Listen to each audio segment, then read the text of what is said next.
Let's say good day to the member for Moranny, Glen Kelly. How are you, mate? Good, Dales. How's going on up in Rocky there? Mate, it's all fun and all festivities and all parties, and I guess you guys are partying. The budget on the whole didn't seem bad, but Mark Bailey found a few holes to pick in it earlier today. Look, Mark Bailey, well, where I sit in Parliament, it's a pretty good spot too up the back there. I like it, and I see everybody's faces, but I don't quite see him, but I tell you what, I know where he is because you hear him, and he's a bit of a whinger, but no, look, honestly, how Mark looks at it, well, that's his business, but I think with the Christopher government and obviously our Treasurer, David Janetsky, I thought it was put together very, very well, because Mark Bailey's got to remember that it was his government over the last 10 years that put us into this position.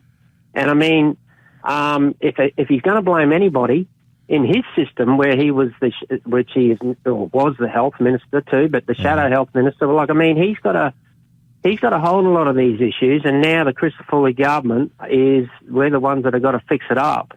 So, yeah, but anyhow, that's Mark. That's okay. He was, in particular, poking holes at the fact that, and we will talk about more on the local stuff, that Labor promised $50 million. Whether or not that was funded, that's another question. But they offered $50 million to repair the ED, which has had nothing done to it since 2011, and apparently it's not in the budget. Is it? The what? Sorry, the ET. The ED, the emergency room at Rocky Hospital. So the emergency room in Rocky Hospital, there's $36 million's gone into the cardiac hybrid theatre, $91 million to the mental health ward expansion, and $2.2 million to youth mental health facility fit-out. So that's what I've got at this stage, but there could be more. There should be more there, because as I'm finding as I'm going through it, there's all sorts of things in there that I have missed. So. Well, what's some of the stuff that's going to impact Central Queensland? Give us the lowdown. In a good way? No, I think... Yeah, in a good way. Let's go for a good story, Glenn. No, it's fine, mate. So, well, obviously there was the commitment in the last... leading up to the election for Beef Week, which was $4.5 million, which will get delivered for 2027 for us. We have Increment boat ramp down there. They'll be getting $500,000 for an upgrade to the boat ramp down there at Port Alma, which is really, really good. Mm-hmm.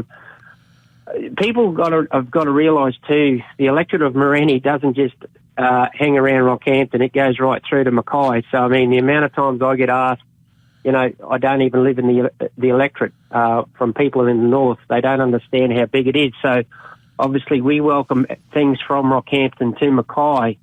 And obviously in Moranny, but, up there in Mackay itself, we have 128 plus new overnight beds, which is really good, and looking forward to that with the issues of the Mackay Base Hospital, and $18.5 million community mental health reimbursement, which is good. And obviously the big one up there is the car parking with the issues they have there. Yeah. It's been a huge issue in that area and up there for them. So, because obviously Moranny have 27,000 constituents north of Kamala, so I mean, their hospital's basically the basement, Mackay Base, so it's a pretty important hospital to those guys. And likewise, Rocky Hospital is very important to us.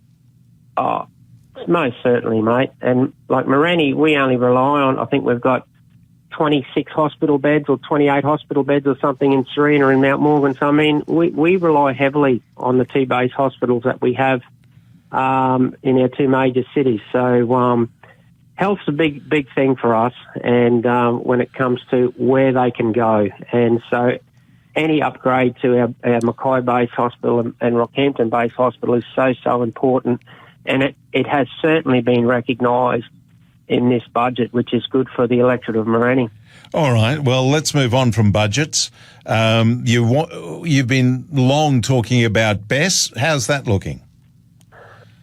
Well, I'll start off first of all. It was unfortunate I couldn't talk to Aaron last week to explain a few details, but Rocky Council have voted to support a temporary local planning instrument to be developed across best projects in Rocky Regional Council, which is really good.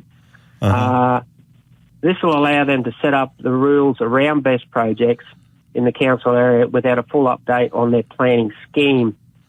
So, I mean, at the end of the day, it will give people the opportunity to have their say, and I'm pushing really hard down here to make, to change the legislations with best because, people know me pretty well up in my patch, but I'm not impressed on how renewables work in and around the electorate of Morani, and certainly Bess is high on the list there too, obviously, and I think listening to the people first and not listening to these developers, because at the moment they always seem to come first, and the communities and the environment or what have you come second.